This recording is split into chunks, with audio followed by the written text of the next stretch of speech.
Good morning, or whatever time it happens to be where you are. Welcome to my channel. My name is Argo Vermeer, A-R-G-O, last name V-E-R-M-E-E-R, just like the famous Dutch painter. And this is part 5 of The Dangerous Self. Let me get the preliminaries out of the way. Thank you to anyone who happens to be listening. I really appreciate you being here. No matter how many of you are here, I really appreciate your time and attention. I know that your time and attention is being vied for by millions of things, almost literally millions of things throughout the day. And so any amount of time you give to me or this video, I consider it a treasure, and I thank you so much for it. Because I know there are millions of things you could be doing with it elsewhere, so I thank you. This is the channel associated with my blog, unreformingtheology.com. I won't bore you with why it's called that. Suffice to say, it's this kind of stuff on this channel. I have links to all the videos on the channel. Plus, I have literally hundreds and hundreds of articles. So this kind of thing in written form, if you're interested in that. And what I do here, if this is the first video you're clicking on, is I focus on the metaphysical. I consider myself a metaphysician.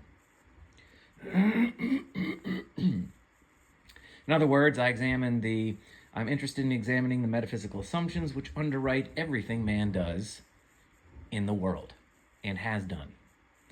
Ideas, institutions, philosophies, schools of thought, I examine the metaphysical assumptions which underwrite them. And when I say metaphysical assumptions, I mean the assumptions made about the nature of man, reality, and God. Sorry for my clearing my throat. Now, when I say God, I'm going to explain in this video, in part, what I mean by God. God, when I say God, speaking in terms of the metaphysical, I don't necessarily mean in a religious sense. It can mean that, but when I say God, I'm not referring to something that's necessarily religious, and I will explain what I mean. So, so that's what I do here. I feel like there is a dearth of actual metaphysicians. There's all kinds of philosophers out there, but there isn't anybody out there that I notice focuses on strictly the metaphysics, the metaphysical category of philosophy, and that's where you find truth. So if you examine the metaphysical assumptions which underwrite all of these things, ideas, institutions, philosophies, etc., if you examine these either implicit or explicit metaphysics, you discover whether or not they're consistent or not, whether they contradict or whether they are conceptually consistent. And it's there you can determine what represents a good idea or a good legitimate institution from a bad one. So it's in the metaphysical where you actually find capital T truth, or you find the roots of actual truth. So by understanding the metaphysics which underwrite all of the things that man does and has done throughout his existence, we can begin to understand what represents something that is legitimate and true and efficacious to humanity and human existence, and that which isn't.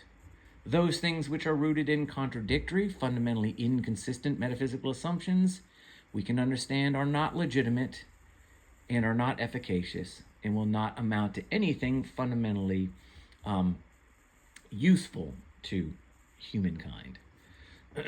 And certainly nothing useful to truth. And of course, the vice versa would be true.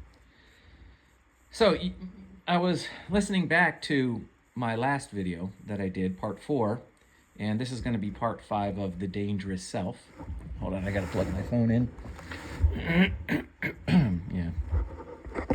Sorry for the low-tech operation here. Okay, there we go.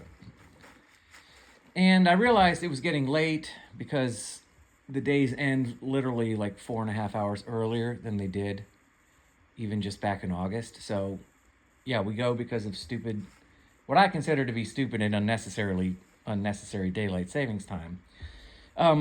It literally starts to get dark like 4.5 hours earlier than it did just like 3 months ago. Now, I don't know what this does to a human being, but I can't imagine it's good.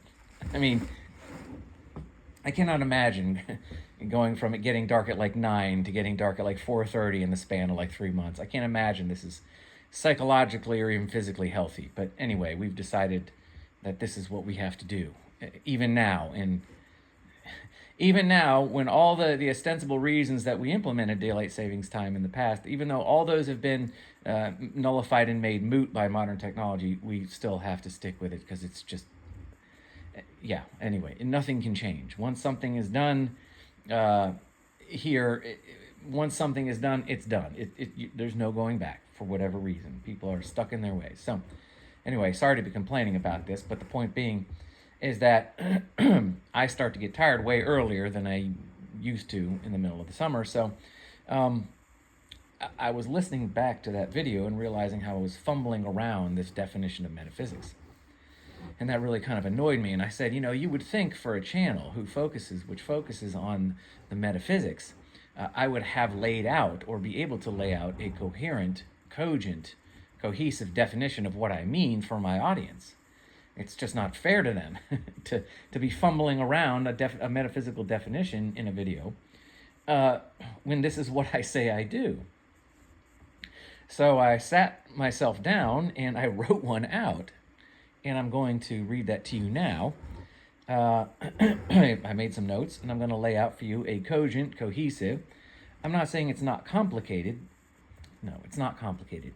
I'm not saying it's non-complex, but it is certainly something that you, the listener/viewer, can apprehend.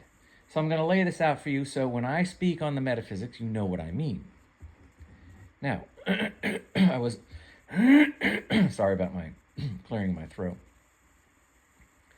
So, being embarrassed as I was to be fumbling around on the metaphysics, or the definition of metaphysics in the last video, albeit I was fatigued, I wrote one out. So here it is.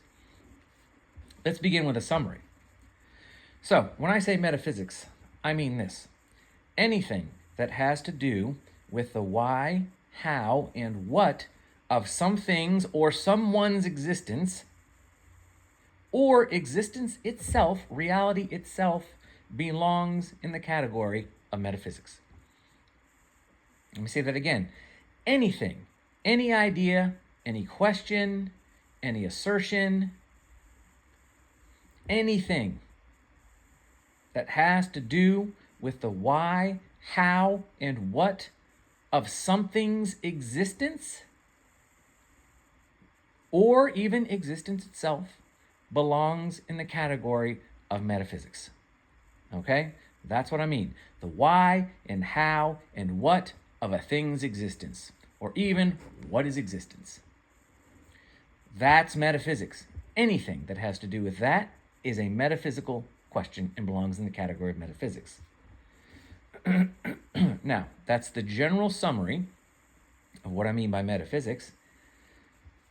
Let me explain in a little bit more detail. So, metaphysics deals with the following questions. For example, I'm not saying this is comprehensive, but it's comprehensive enough that you will understand when you hear the term metaphysics, or you hear something dealing with the metaphysical, or you hear somebody refer to themselves, which you likely won't besides myself, and like I said, the only other one I know of, at least in the last 100 years or so, is Ayn Rand.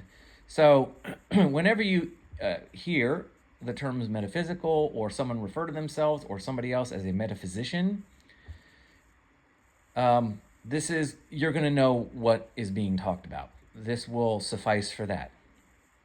It's obviously not comprehensive, but this will suffice for your understanding to a degree. It will suffice for a relatively what's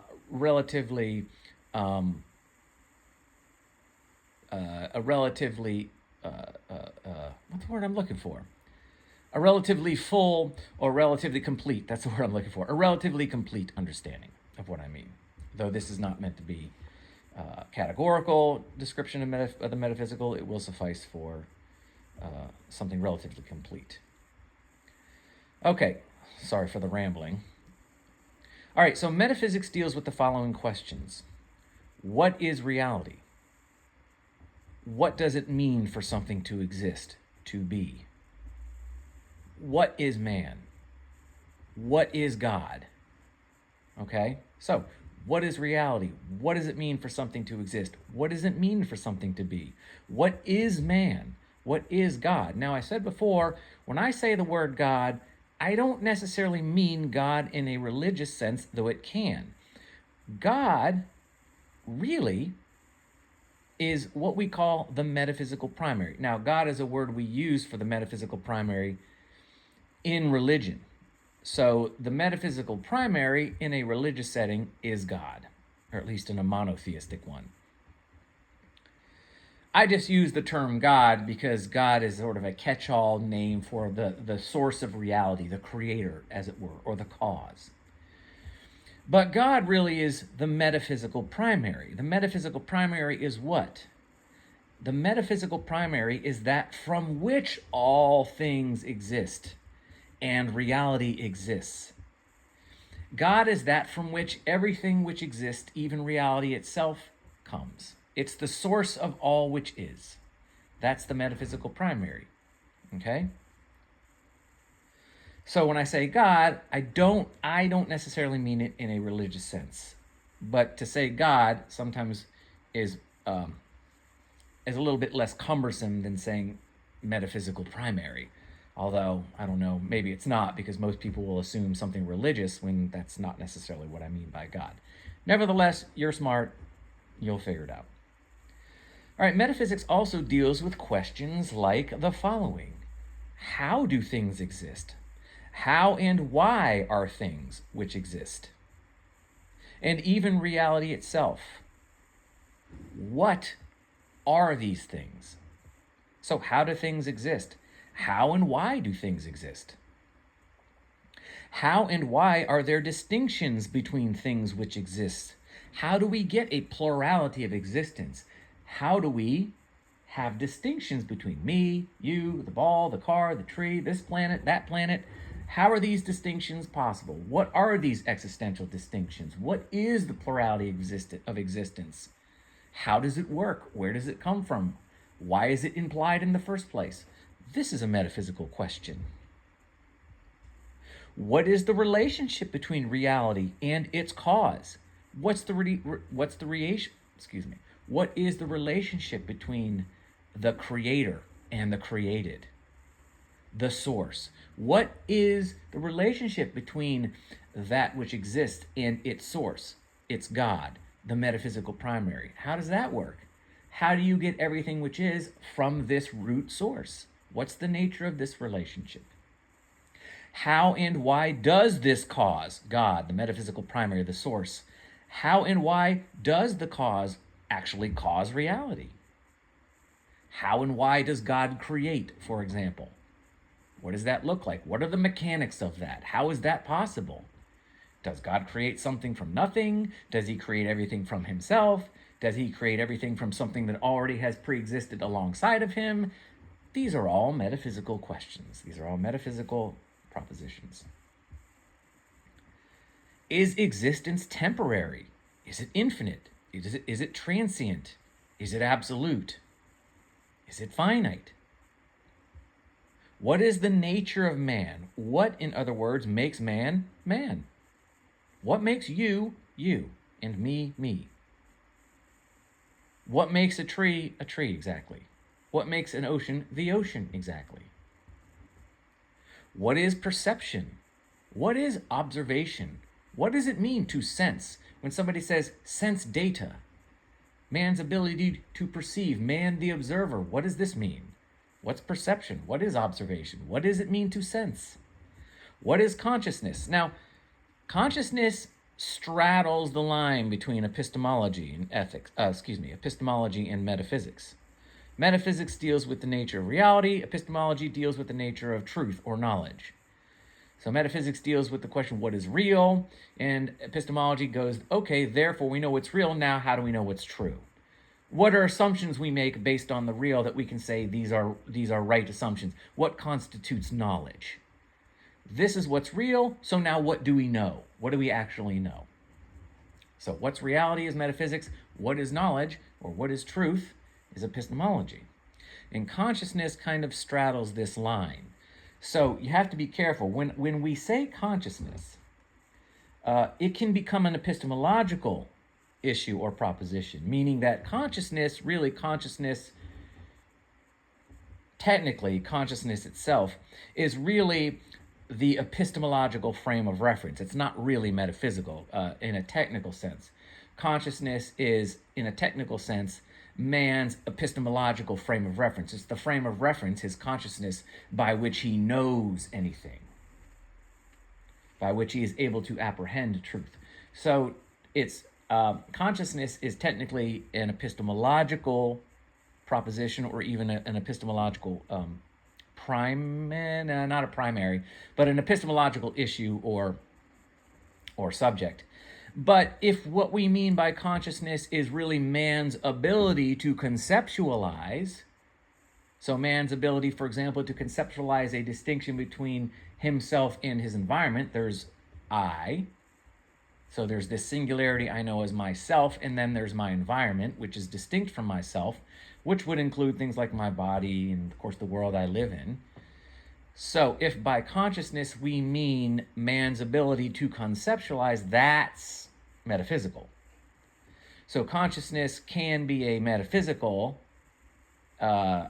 proposition if by consciousness we mean man's ability to conceptualize himself and the world around him. Okay?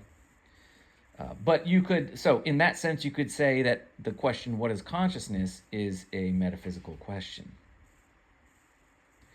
Other metaphysical questions: what is reality made of, so to speak, quote unquote, made of? By reality, do we mean only the material, only that which man can perceive?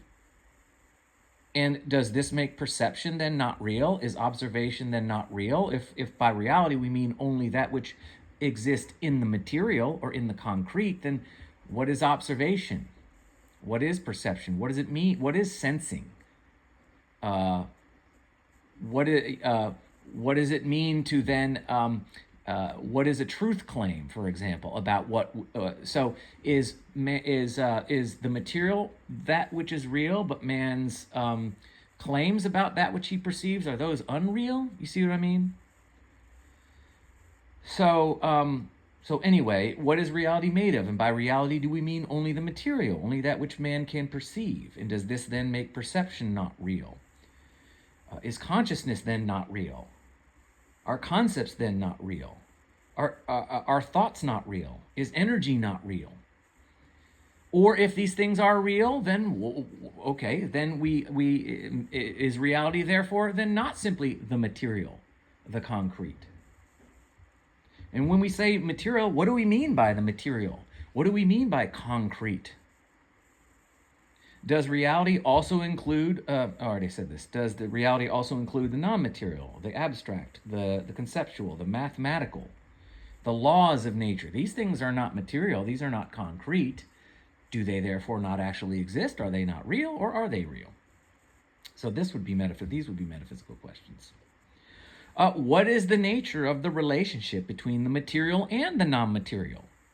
The mind and the body, for example. The laws of nature, for example, the processes of evolution and those material things which they act upon. What's the relationship between these things?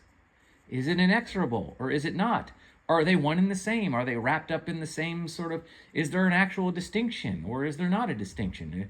Are the laws of nature also the objects themselves? Or are the laws of nature utterly distinct from the objects upon which they act? These are metaphysical questions. What is the nature of the relationship between things which are? And I already touched upon this with talking about the plurality of existence. So what is the nature of the relationship between all things which are, which exist? How and why and do they interact? How do they coexist? When does, another question would be, when does two become one? Meaning, when do two things interact in such a way that they become functionally one thing, and vice versa? When does that which is one thing fundamentally become two things? So if we have a little red ball and we cut it in half, it's not one red ball anymore. It's two halves of a red ball? Are they two distinct objects? Are they halves? Are they independent objects in and of themselves? Are they still the ball, just in a different kind of relationship? These would be all metaphysical questions. So when does two become one? When does one thing become two things? When do two things become one thing? You know what I mean? And however many number. I'm just using 1 and 2 as an example. When is the plurality of existence, or the distinction between this thing and that thing, quote unquote, when does this distinction become blurred or entirely eradicated? When do two distinct things, when and how do they merge together to become one entirely non-distinct thing? Meaning the distinctions are either blurred or they're completely eradicated, and vice versa. When do separate atoms, for example, molecules, particles, become a single object? And vice versa. And do they? Or is this all just how man perceives them? Are these molecules and particles, are they actually fundamentally distinct or not? Do we just perceive them that way? And what is perception anyway? And what is man? Is an object infinite, or is it finite? Are its boundaries absolute, or are they only relative? Is reality infinite, or is it limited? Is space a thing, or is it the absence of things? What is the difference between an object's properties and the object itself? If you take away all of an object's abstract properties, you could say, what then is the object? What is an object which possesses no properties? In other words, what is an object without the abstract concepts which man uses to describe and know them? All of these are metaphysical questions, you see.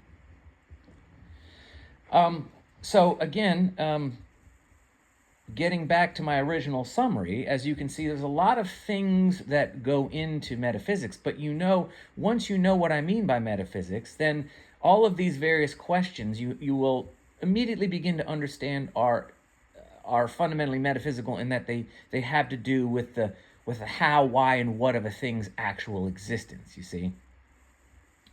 So again, metaphysics is anything that has to do with the why, how, and what of a thing's existence, or even existence itself. And of course, this would then therefore include the cause of that which exists. All of this belongs in the category of metaphysics. So I hope that helps.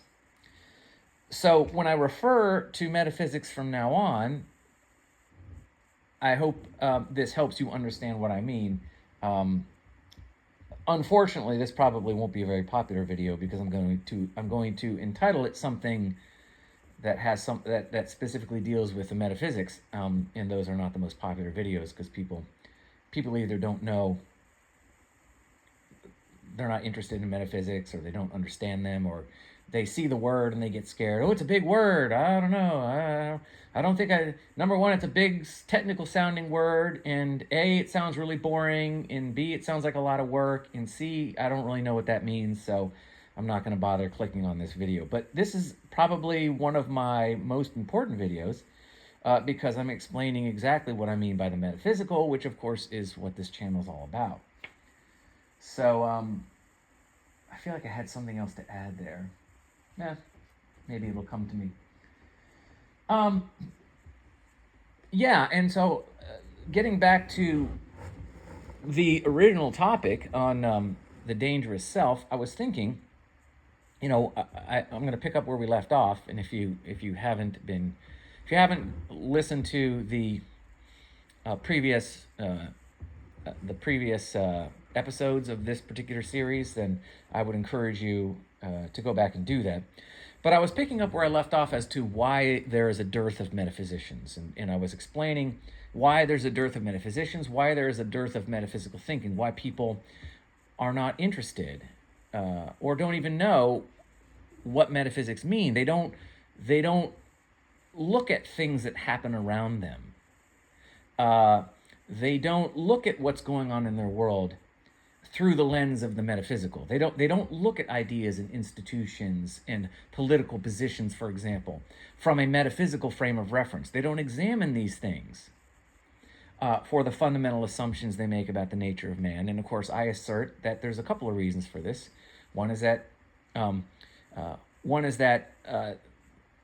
particularly people in the West, but from my own experience, Americans in general have gotten, unfortunately, very lazy, physically and mentally lazy. We are lazy people in general. And again, I don't mean to chastise or to insinuate that somehow I'm above my fellow citizen. No, I struggle with these things as well, with mental laziness and physical laziness. I like to think that I have overcome my inhibitions with respect to keeping in shape and keeping my mind as sharp as I can. But I don't mean to insinuate that I'm better than people. We all have these struggles, but I'm saying objectively, as one who's lived in this country almost his entire life, minus a little time overseas, that this is where we are. We live in a society where we have people that are physically and mentally lazy. There was a study out that said 75% of Americans are obese or overweight. If you are physically lazy, you are almost certainly going to be mentally lazy. So when it comes to examining something relatively complex like the metaphysical, the Americans aren't going to be the first ones that are going to be jumping at that. They're not going to be the ones raising their hands asking to take on that task. It's not, if it isn't something that they can watch in a 30-second clip on TikTok or on social media, or something they can't just scroll up or down on real quick, they're not interested in general. Obviously, there are exceptions. If you are watching this video, you're an exception. Okay? So by this, I don't mean you. And I don't mean to insult you. If you are any of these things, I was, I can be. Don't take offense. I was tired last time. I would have qualified this statement because it sounds like I'm just waggling my finger at my fellow Americans. I'm not. We all struggle with these things. But the fact is that some of us are better at overcoming them and coping them than others. I suspect if you're listening to this video, you're one of the ones that's more successful at that. So the reason is, okay, so there's that. There's sort of the laziness. There's the, we have been sort of indoctrinated to be, not indoctrinated, we are conditioned from birth in the West to not think metaphysically. We are in some sense made to be afraid of the assumptions. You don't want to question because it's all mystery anyway. You just assume that this has all been done before, and we know all that. We're so far above the metaphysics now. We've got them all figured out. Just trust that all of the metaphysics are figured out. And here today, right now, just focus on what's right in front of you. And don't worry about the assumptions. Those have already been dealt with by people 1,000 years ago or 100 years ago. So that's kind of how we're conditioned. So why would we examine the assumptions when we already think we have them? We already think, well, of course we need government. If somebody comes to you and says, well, why do we need government? You think they're crazy. It's like, well, obviously that question's been dealt with. We already know this. We've been over this. Without government, man will do whatever he wants. And because man's nature is ultimately wicked and evil, what he's going to want to do is violate and exploit, destroy his fellow man. So we need, leadership to kind of keep everybody in line. This is obvious, Argo. We've already dealt with this. Of course, we haven't really dealt with it because that's nonsense. Because that begs the question then, well, how do we if we all have this wicked nature, which means man has to be compelled out of his own individual singular sense of self and will, and must be compelled by an external authority into right thinking and behavior, because man's nature at root somehow is fallen and insufficient to moral good or whatever, how do we decide who gets to be in charge? And if the answer is, well, we're not all evil, but we need government to kind of protect the innocent from the evil. It's like, well, how about we just have the government govern those people who are evil and then have no authority over the rest of us? How come that never works? Well, that's because it has to do with the nature of the government. You see, we haven't dealt with these questions. But, this is why I don't, if I go to if somebody says to me, Argo, who are you going to vote for? And I go, why do we need government? There's two things that are going to happen.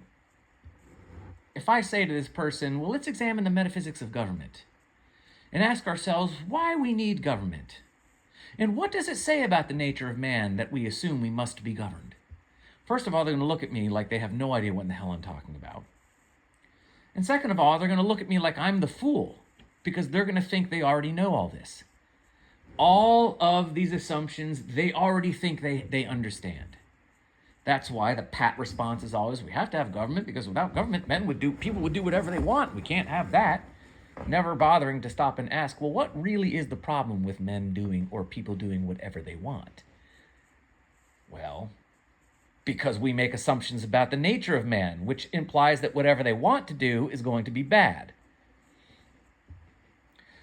But they'll look at me like I'm the fool, like I'm the idiot, you know? And so two things, they won't know what the hell I'm talking about, and whatever they do understand about what I'm saying, they're going to think they already know. So this is why there aren't really that many metaphysicians, because A, we don't know what the hell it means, and it's too complex, we think it's too complicated and it's too scary, and B, we already think that this has already been done before. Why reinvent the wheel? It's not a matter of whether or not we need government or not, it's just a matter of getting the right people in charge. Even though we've been at this for 250 years in America, and it's not getting any better. In fact, it's getting exponentially worse. And yet still, people, basically in general, think we just need to get, the Constitution is perfect. There's nothing wrong with it. It's the people that are the problem. We just don't have the right people in charge, you see.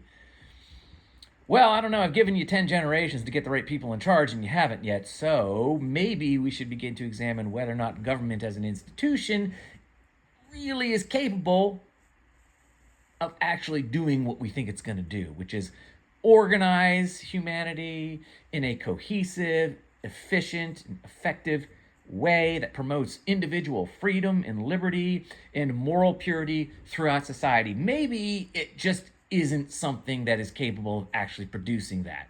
And maybe the Constitution, as wonderful as we might like to think it is, maybe it actually can't produce this, because the root assumptions about the nature of man, which implicitly inform the Constitution, mean that the Constitution can't actually produce any of these things we're hoping it does.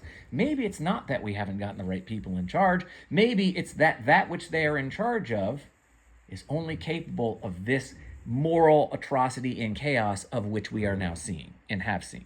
Maybe that. But people don't want to have this discussion. And you see, this is why I don't have many friends. Because I don't like small talk. I don't talk politics. And again, without the risk of sounding arrogant, there's very little that is superficial or non-fundamental that interests me. Very little.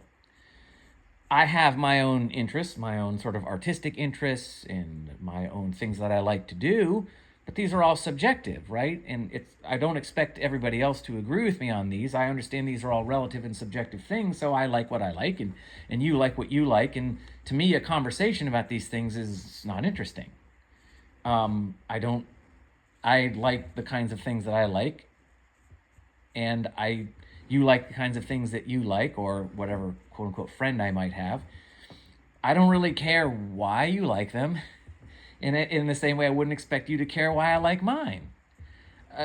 So this isn't me saying I'm better, or I'm more interesting, and what I like is the only thing that matters. I'm just saying that, no, I don't expect anybody to care, really, and I'm not interested in talking to you why you should care about the sort of superficial kind of non-fundamental things I'm into, whatever kind of music I like, or what I'm doing with the house, or what I like to eat. And so that is not an interesting topic to me, even if I'm talking about myself.